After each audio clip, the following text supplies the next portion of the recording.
instances Aha. na hindi maganda yung nababalita. Sabi nga ni Ma'am, 'di ba, Ma'am Lambino, na ang gusto ayun na i-entertain sila. Pero masakit man, yun ang totoo eh. Kailangan nating i-consume yung balita na yun. Kaya, Sorry partner, kaya, lagi kita. kaya mula dyan, si Camille kasi nakatangpong gano'n sa akin eh. Mula po sa usapin ng social media, ito po, pumunta po tayo Saan tayo sa pupunta? Pangasinan partner. Ay, bakit? Naku, problema na po ito eh. Noong nakaraan pinag-uusapan lang natin paano yung preparation nila Oo, Just in case, eto na po, Ayan namamatay na po yung mga alaga nilang bangus. Naku.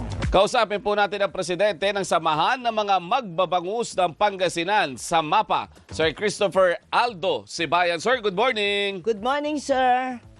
Yes, hello po. Good morning po, Sir Robert and Ma'am Doris, no? So, Opo. magandang umaga po sa lahat sa inyo. Opo. Talaga po bang maganda ang umaga? Ang balita na kukuha namin dito, medyo paglalamayan na natin yung mga bangus. Tama ba? At Lumulutang na daw, fish partner. kill naman tawag doon, partner. Ganun na po ba ang level dahil sa tindi ng init na kinakaharap po ng inyong lugar ngayon?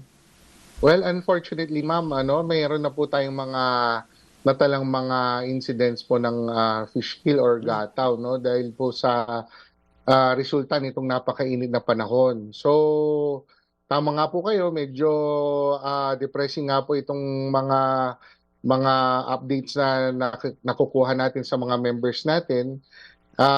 Kaso we have to go on and adjust po dito po sa nangyayari po sa ating industriya na dulot nitong mainit na panahon. Sir, sa taya ninyo, sa pagko-compute ninyo, mga ilang porsyento po ang apektado? Karamihan po ang mga nakaranas po itong mga fish kill po is dito po sa Central Pangasinan.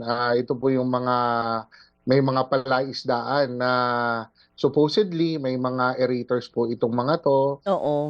Water pumps, no? Kung gaano karami na po, malaki-laki na rin po ang na natatamaan itong gataw po. Ma'am Doris, siguro hindi na po tayo bababa ng 200,000 na bilang po ng piraso ng bangus na namatay. Kung we will equate this into value, siguro mga nasa 10 to 15 million na po ang worth ng bangus ang natamaan po sa amin. Opo. Sa Dagupan lang yan o yung sa iba pang bahagi ng Pangasinan? Iba pang, so ang Central, ma'am, Dagupan, nandiyan din po ang Binmalay, Town of Binmalay, Town of Lingayen, Town of Labrador, and Bugalyon. Yan po yung mga magkakatabi po yung mga yan. And dito po makikita yung karamihan ng mga palaisdaan na magkakatabi o magkakasama, clustered sa mga towns, ma'am. Okay. Ano po nangyari? Sabi nga ni Robert, nung ilang linggo lang nakaraan magkausap tayo, yun nga yung pangamba na isinulong ni Robert na pagkaganyan po, ang taas kasi pinag-usapan natin noon, heat index. Kapag kaganyan kataas, paano ang epekto doon sa mga isda? Ayan na po, dumating na. So nakapaghanda po ba ang Pangasinan dito sa ganyang klaseng sitwasyon? Ever since, ma'am, nagbibigay na po tayo ng bilin, mga advice, and syempre mga mitigating measures sa ating mga members, no? Kung paano po maiiwasan to. Nung huli po kaming magkausap ni Sir Robert, talagang napakataas po ng heat index po namin na umaabot po ng mga 48 degrees po kung di po tayo nagkakamali. Grabe.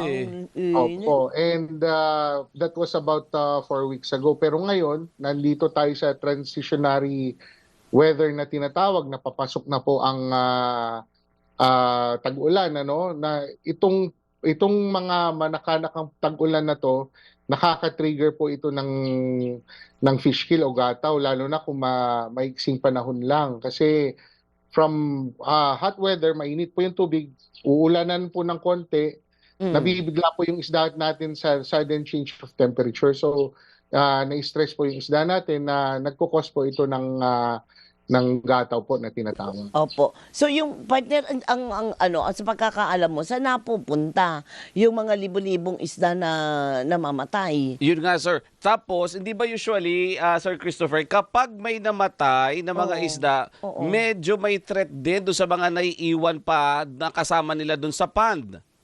Yes, sir. Oh. Kapag itong mga to namatay and lumubog po doon sa pan bottom, pwede po itong mabulok. Pag nabulok po to, Mm. focus na naman po ito ng increase ng bacteria doon sa pan bottom and ultimately nagkukos po ng casualties dito po sa ating mga naiiwang mga alaga. Opo, sir. Sorry, doon lang sa mga namatayan na nitong mga alaga nila na bangus na to, Oo. as much as how many yung mga nakuha doon sa mga palaisdaan nila at mga ganong value nito or worth nitong mga Oo, namatay po na ito magkano na, sana? So as according to reports, ma'am, all throughout the members ng SAMAPA or Samahang Magbabangus ng Pangasinan, nasa mga 200 to 250,000 piraso na po ng bangus yan, Oo.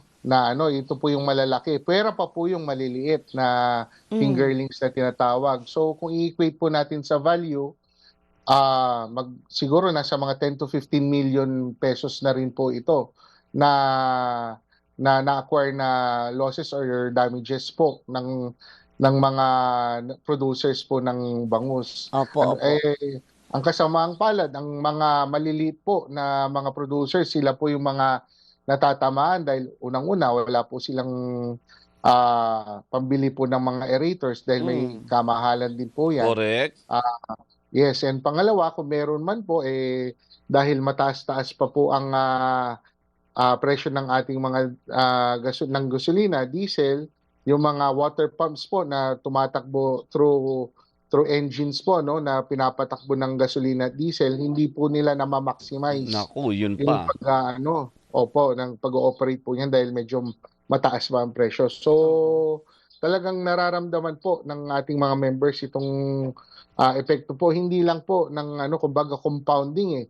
Nandiyan po ang weather, nandiyan din po ang pagmamahal ng presyo ng gasolina, inputs pa po. So nagpapatong-patong ang nararamdaman pong hirap nitong mga kasamahan po natin sa hanap buhay. Opo. Ano sa palagay ninyo ang po pwedeng anong tawag yung Maitulong? oo, at hinaing ninyo na gusto nyo iparating sa national government?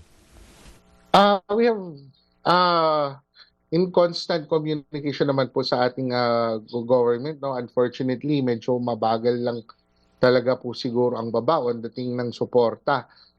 Pero about a month or a month and a half ago, niraise na po natin itong concerns na po, nakakailanganin po namin itong ganitong mga equipments po. Baka pwede naman po nyo kaming mabigyan po ng kahit ilang piraso na makatulong po, lalo na doon sa mga nahihirapang makabili po ng mga ganitong mga equipments. So nagpatid na po tayo ng abiso through dialogue po personally sa ating mga officials po ng BFAR and DA. So naghihintay pa rin po tayo. Sige po. Unfortunately kung kailan po may bababa po sa atin to. Well, hopefully nakikinig naman po sila at sana maibigay po itong Ipa-follow up namin to, Sir Christopher, para po matulungan kayo at alamin din natin, syempre, partner, ano yung maibibigay ng national at local government sa kanila. Agad-agad. Sir Christopher, maraming salamat po sa inyong oras. Thank you po. Maraming salamat din po at mabuhay po kayo, DCMM, Ma'am Doris and Sir Robert. Si Sir Salamat. Christopher Aldo Sibayan, na presidente po ng Samahan ng Magbabangus ng Pangasinan. O, paano? Wala 9 o'clock na. 9 o'clock na, mag-iiba na ako ng menu mamaya. Wala yung isda Wala yung Walang bangus. Walang bangus. Naku, Ibang muna, tilapia naman. Sige. Pero sana makabawi sila, ha? O, paano? Happy weekend po. Bukas, Balita Antebano. After nyan, mutya ng masa, of course, with a beautiful Ganda! Doris Bigornia. Nice, nice, Bye. nice. Partner, maraming salamat sa Thank iyo. you, partner. Ingat ka lagi. Happy weekend. Bye-bye.